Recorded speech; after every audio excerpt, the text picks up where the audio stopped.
Whoa, that was sudden. One day after my April Fool's video and we have a release date? I mean, I could make one more video, although it would probably be really late on editing. But what do I make it on?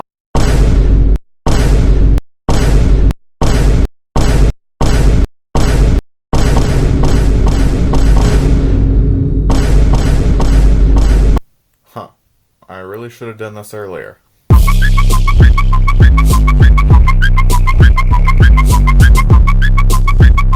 Wait, hold on. I don't know what I'm doing. Where do I start? Who should I cite? Do I know enough about Gaster to even make this video?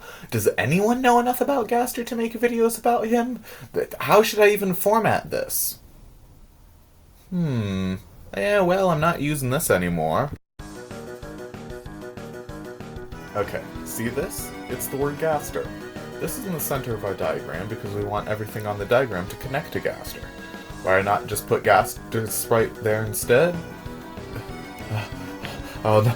No! Make it stop! Make it stop! We don't need to talk about that. Moving away from that mess, we have Gaster's theme, which is the theme of Gaster. Hot take, I know, but we have to start somewhere. Using the power of leitmotifs, we can connect Gaster's theme to a number of other songs, but because I don't have a music degree, I'm not gonna even try to get into that.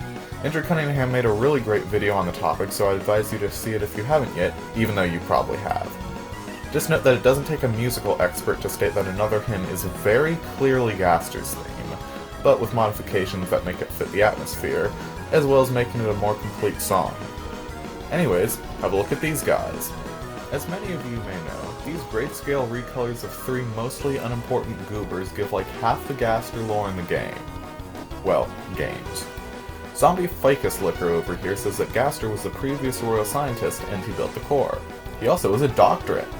This brief talk is concluded with them explaining that he seemingly died after falling into his own creation, and wondering if Alphys will meet a similar fate. Next, Creepy Bookshelf Bird mentions that Gaster's mind was also of high quality, and his life was cut short due to an experiment going wrong, and they also have some overlap with Ficus Liquor's dialogue. Finally, we have Donut Guy, who drops some sick-ass bars that also give us our most interesting information yet. They say that whatever cut Gaster's life short shattered him across time and space, and that despite his intellect, he worked at a slower pace than Alphys. Also, that face in their hand, that's Gaster. This is important because it finally allows us to connect Mystery Man to Gaster. Okay, so after you finish talking to Donut Guy, they disappear playing the funny sound effect. The reason I bring this up is because when that sound effect is slowed, looped, and reversed, you get something that sounds very similar to Gaster's theme.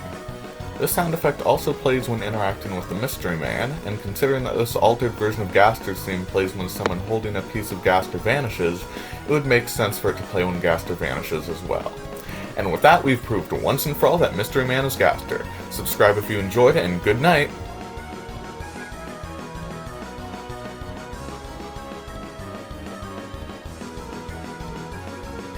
I guess that a few of you just looked at the amount of time left in this video right about now. Yeah, we're not done. I am serious about the subscribing thing. It really helps my channel a lot, and watching the funny number go up makes me happy. First of all, while the altered version of Mystery Ghost sounds like Gaster's theme, it's not an exact match, and because Gaster's theme is so easy to hallucinate into existence, there's a moderate chance that this might have not been intended. Okay, hold on. I've got the perfect solution. Check this out. It's blue now. That's my attack. To put it simply, this blue line represents speculation. It also represents me not being able to put any more of the blue text in here without looking too cumbersome. It stuck around for the Edwin joke, it did its job well. While everything beforehand was either told to us explicitly, or was an example of musical motifs as similar as Your Best Friend and Finale, a lot of what we're covering now will get a bit iffy.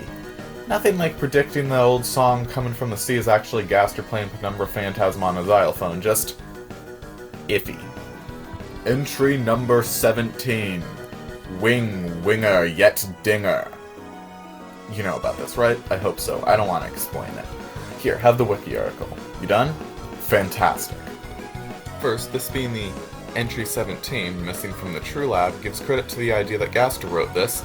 And call me crazy, but the room being called room_Gaster might be compelling evidence as well. I could be reaching though. Next, the entry is written in wingdings. The The only characters who write in a different font are skeletons, and because those skeletons are also named after their font, this is where the idea that WD stands for Wingdings. We now have all the evidence that we need to say that he's Gaster, the royal scientist. What an accomplishment. Anyways, the sound played here is muse_smile, which also plays if you use your phone in the dark world, and near the bunker, but, like, really slowed down. So Gaster's probably in Deltarune, right? Let's move on to that. Okay, so who's in Deltarune? Spamton. This is a fact that cannot be denied. Garbage noise coming from telephones is associated with Spamton via the line from one of the Addisons after you beat Spamton Neo.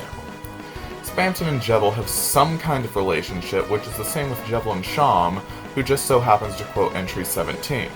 Jebel and Spamton are both secret bosses, who both go insane after talking with a strange person. Secret bosses also give shadow crystals, which Sham seems to find important. Now, shadows are dark, which entry number 17 says at least 3 times.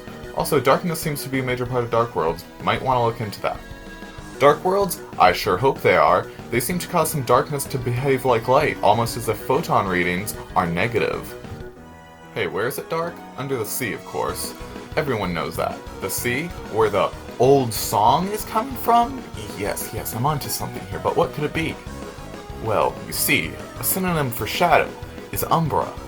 Umbra, like penumbra phantasm? Therefore, the old song coming from the sea is Gaster playing penumbra phantasm on a xylophone. It all makes sense, all of it. At long last, I finally answered the most important question. What? You thought I was talking about the stuff about the song from the sea? No, that was a bit. A goof, if you will. That was just an example of a crack theory one could come up with using the Gaster lore we already have. You see, making theories is kind of like building an absurdly tall tower. You have to make sure you start with a good base, and use material that can support the weight of everything below it. It's okay to speculate, obviously. Every theory needs speculation, otherwise it's just fact. However, use too much speculation and not enough supporting evidence, and your theory begins to crumble. Also, I wouldn't make a conclusion before a theory, and spend the whole theory trying to justify that conclusion. I feel as if that often leads to cherry-picking and ignoring the evidence against your theory while scrounging up anything that feels like it could work. Basically, don't find an answer and try to make up a question to get there, find a question and see if you can give it an answer. Hey, so while I was writing this script, I decided to check if Toby launched the newsletter yet. He did. I spent the next half hour going insane. If you're still here, you might be interested to know that I'll be streaming Deltarune Chapters 3 and 4 live soon after it comes out. While nothing's final yet, I plan to begin streaming at 5 PM EST, which is 6 hours after release. It would mean a lot to me if you stop by or stick around. If you plan on doing so, see you then.